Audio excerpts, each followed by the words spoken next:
आपको क्या लग रहा है कि ये क्या वाकई एक हिंदू नेशनलिज्म की वेव है? जो वेस्ट बंगाल में इलेक्शन हुआ है तो उसमें तो बहुत बड़ी तादाद में बीजेपी जो है उसने नशिस्तें हासिल कर ली हैं। भारत के अंदर एक रिएक्शन बढ़ता चला जा रहा है क्योंकि भारत ने अब सीख लिया कि जो ट्रिक्स ऑफ ट्रेड मुसलमान यूज कर रहे थे भारत के अंदर हिंदुओं को ब्लैकमेल करने के सिलसिले में, अब रिएक्शन के तौर पर हिंदू कम्युनिटी भी वहां पे खड़ी हो चुकी है।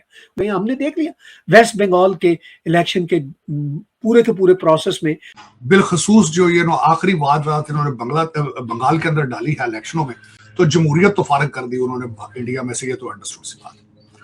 चीमा साहब ये अब ये कहते जी बीजेपी, अब मैं कहते जी 2047 तक इसने कहीं नहीं जाना, मेरे तो ख्याल है उसके बाद भी नहीं इसने कहीं जाना। मोदी ने इंतखाबी मुहिम के दौरान खुलकर एंटी मुस्लिम कार्ड भी खेला। भारतीय जनता पार्टी बीजेपी और मोदी ने भारत की सेकुलर जो शनाख्त है वो खत्म करने और हिंदुत्व के जिस एजेंडे को अमली जामा पहनाना था, हुकूमत बनाने के भाषण दे रहा है। और ये भी हकीकत है कि भारत के अंदर जो हिंदुत्व की तहरीक थी उसकी वजह से एक ऐसी फजा पैदा हो गई जहां पर कि अक़लियतों का वहां पर सांस लेना भी दूभर हो गया। ये तो हकायक है। ये जो पाकिस्तानी मॉड स्कॉट भी है, ये हिंदुओं के खिलाफ नफरत फैलाते हैं, इनके दिलों के अंदर नफरत है। आप घटिया लोग हो। तो दोस्तों, आपने एक बात जरूर नोटिस किया होगा कि अभी पश्चिम बंगाल में बीजेपी ने जो इलेक्शन जीता है उसके बाद अपोजिशन पार्टियां तो तरह तरह के इल्जाम लगा ही रही है, लेकिन इसी के साथ साथ भारत के अंदर बैठे बहुत सारे मुस्लिम स्कॉलर्स और मुस्लिम लीडर्स और उसी के साथ साथ पाकिस्तानियों में इस बात की काफ़ी चिंता हो रही है कि भारत के मुसलमान एकजुट हो रहे हैं, जिसको हिंदुत्व कहते हैं, और इसीलिए बीजेपी की इलेक्शन में भारी भरकम जीत हो रही है, जिसको ये खतरनाक बात बता रहे हैं। यानी जरा सोचिए, जो मुसलमान हर वक्त आए दिन और बात बात पर मुस्लिम और मुस्लिम ब्रदरहुड की बात करता हो, चाहे वो भारत का मुसलमान हो या पाकिस्तान का हो, लेकिन वो अपना रिश्ता और नाता जोड़ेगा अरब के मुसलमानों से भी, या फिर इंडोनेशिया के मुसलमानों से भी, या फिर तुर्की के मुसलमानों से भी।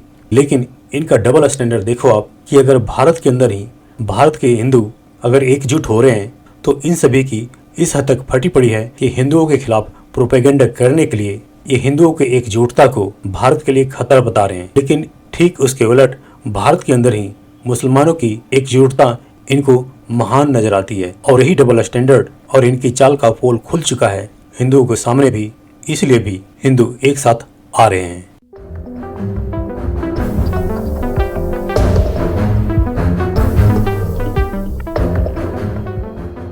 भारत के अंदर एक रिएक्शन बढ़ता चला जा रहा है क्योंकि भारत ने अब सीख लिया कि जो ट्रिक्स ऑफ ट्रेड मुसलमान यूज कर रहे थे भारत के अंदर हिंदुओं को ब्लैकमेल करने के सिलसिले में, अब रिएक्शन के तौर पर हिंदू कम्युनिटी भी वहां पे खड़ी हो चुकी है। वो मुसलमानों की तरह के ट्रिक्स ऑफ ट्रेड, तो यानी वो जो टेररिज्म के या विक्टिमहुड के कार्ड खेलने के ट्रिक्स ऑफ ट्रेड है, वो तो यूज नहीं करने वाले। वो तो ग्राउंड रियलिटीज पे खड़े होते हुए अब सिर्फ मुकाबला कर रहे हैं। भारत में तो वो भरपूर तरीके से मुकाबला कर रहे हैं। हमने देख लिया वेस्ट बंगाल के इलेक्शन के पूरे के पूरे प्रोसेस में कि हिंदुओं ने खड़े होकर मुकाबला किया। जहां पे बुली की मुसलमानों ने, उन्होंने उस बुली का जवाब दिया। जहां पे उन्होंने वायलेंस किया मुसलमानों ने, तो उन्होंने उनके वायलेंस को रोकने की कोशिश की। लेकिन काबू कैसे किया वेस्ट बंगाल में हिंदुओं ने मुसलमानों की बोली को? ऑफ कोर्स वो सिर्फ और सिर्फ खड़े हुए, डिटरमिन्ड हुए। उन्होंने कहा नहीं, हम तादाद में भी ज्यादा हैं, हम अब आपकी बोली को नहीं होने देंगे। और यही काम वेस्टर्न वर्ल्ड की जनता भी अब कर रही है। वेस्टर्न वर्ल्ड में अब जनता के अंदर रिएक्शन तो है, इन इस्लामिस्टों के खिलाफ बहुत रिएक्शन है, मैं आपको बताऊं। तो इसका एक ही हल है कि जो मुसलमान समझदार हैं, जो अगरचे बहुत थोड़े हैं, लेकिन बहरहाल उनको भी एफर्ट करना होगी, वरना वेस्टर्न वर्ल्ड के जो डिफरेंट मैसेज हैं उनको पुरअमन तरीके से ये कोशिशें करना होगी कि इनकी जो बुली है, इनका जो विक्टिमहुड कार्ड है, उसको ये काउंटर करें। अब पाकिस्तानियों के लिए भारत तो एक दुश्मन देश है ना, तो वो तो फिर मार का हक की आवाज उठाएंगे। अब इस सारे इशू पे बहुत सारे हमारे जो पाकिस्तान के कुछ आपको रीजनेबल एक दो लोग नजर आएंगे यूट्यूब पे, वो ये कहते हैं जी कि भारत और पाकिस्तान को अब आपस में सुलह कर लेनी चाहिए। भाई कैसे सुलह हो सकती है? पाकिस्तान की तरफ से सिर्फ पॉलिटिकल नैरेटिव भारत के खिलाफ नहीं है, पाकिस्तान की तरफ से हिंदुओं के खिलाफ नफरत है, और वो नफरत खत्म होने वाली नहीं है। तो हिंदू मुसलमान जो प्रॉब्लम है वो साउथ एशिया के मुसलमानों की तरफ से एक नफरत का इजहार है, चाहे पाकिस्तानी मुसलमान हो, चाहे बांग्लादेशी मुसलमान हो, और बदकिस्मती से कुछ भारतीय मुसलमान, जब हिंदू मुस्लिम की बात आती है।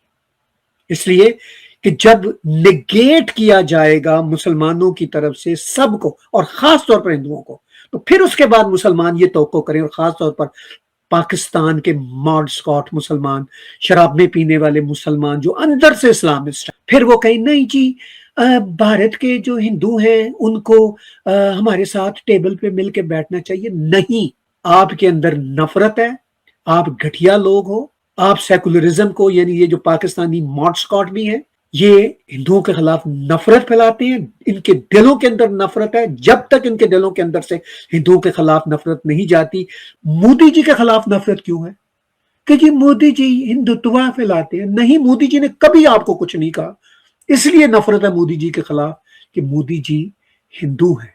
यह है प्रॉब्लम पाकिस्तानियों का, और इवन भारत के भी कुछ एलीट मुसलमानों का। चीमा साहब, भारत के हालात मेरे ख्याल में अफसोस से अफसोसनाक होते जा रहे हैं।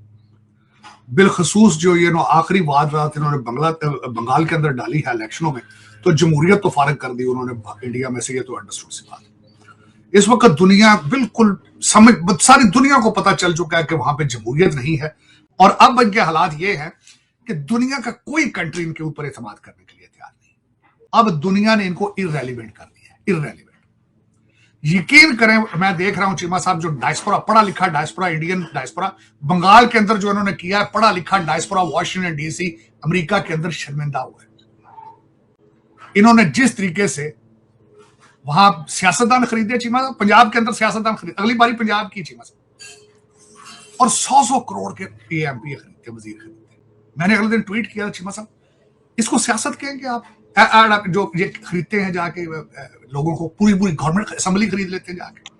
चीमा साहब, ये अब ये कहते हैं जी भगवान बीजेपी, अब मैं कहते हैं जी 2047 तक इसने कहीं नहीं जाना। मेरा तो ख्याल है उसके बाद भी नहीं इसने कहीं जाना। लेकिन तार साहब, लोग यकीन तो फिर करते हैं ना उनकी स्टोरी पे, जो भी स्टोरी है। नरेंद्र मोदी की जो स्टोरी है लोग पसंद तो करते हैं। मैं सब नॉर्थ कोरिया वाले बंदे को भी, किम को भी बड़ी दुनिया नॉर्थ कोरिया को पसंद है। वो वोट इलेक्शन तो नहीं कराता है इलेक्शन, कहता है जमहूरियत होते, जमहूरियत वो कहता है जमहूरियत। चीमा साहब, पुतिन भी बहुत लोग पसंद करते हैं, प्रेसिडेंट चाइना के शी को पसंद करते हैं, नॉर्थ कोरिया वाले को पसंद करते हैं। तो फिर दुनिया फ्री ट्रेड एग्रीमेंट क्यों करती है इंडिया से? केड़ा फ्री? एक बार ट्रेड करने के लिए आई कुछ नहीं चीमा, ट्रेड की गल करना है। यूरोप भी करता है, ऑस्ट्रेलिया, इंग्लैंड। और चीमा साहब, दर हकीकत बात ये है, आपके बीजेपी के, मुझे ये बताइए अपनी परफॉर्मेंस बेस्ड सियासत क्यों नहीं करते? ये बताए ना कि हमने इतने पुल बनाए हैं, इतने हमने फलां सूबे के ऊपर हमने टेक ओवर किया। चीमा साहब, पॉलिसी बेस करें ना बातें। मुसलमानों को गालियां देके या पाकिस्तान के खिलाफ फॉल्स फ्लैग ऑपरेशन करा के अगर ये सियासत करनी, इसको आप सियासत कहेंगे आप? चीमा साहब, ये सियासत थोड़ी है, ये सियासत, ये तो कोई नवी वारदात है, मैं तो समझ नहीं आ रही।